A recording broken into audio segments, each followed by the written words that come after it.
Ito yung this is the Fujidenso portable aircon. So this is first trial ko na linisin siya. So ni-remove ko yung back. Ayan. Merong design flaw ito eh.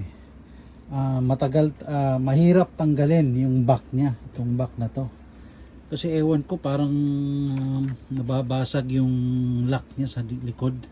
So nilagyan ko na ng marker. So ito ang issue nito, mahirap tanggalin yung likod, nababasag pag tinatanggal. So ang design flaw nito, sa tingin ko na dapat magkaroon ng improvement. Ito maganda to, na tama to na ang ibabaw nito yung sa evaporator yata yung ibabaw, tapos ito ay condenser sa ilalim. Ito sa evaporator na sa likod niya may door. Tama ito. Pero yung sa baba walang door eh.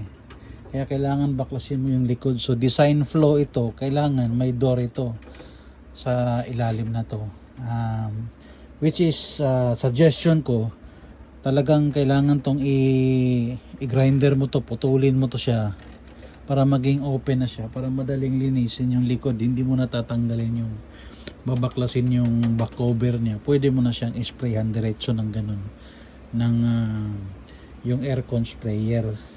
Yan, tatapon pag spray mo dito sa ibabaw sa evaporator. May base, may parang basin doon sa ibabaw, tatapon siya dito, drain out ang tubig. Dito rin sa ilalim, pag inisprayhan mo na siya, tanggalin mo yung alikabok, everything, magde-drain din siya dito sa ilalim.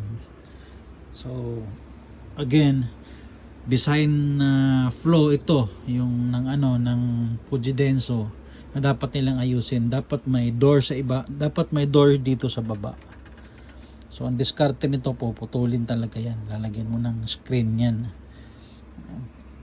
Ito tama ito sa ibabaw na may door. So that's how you're going to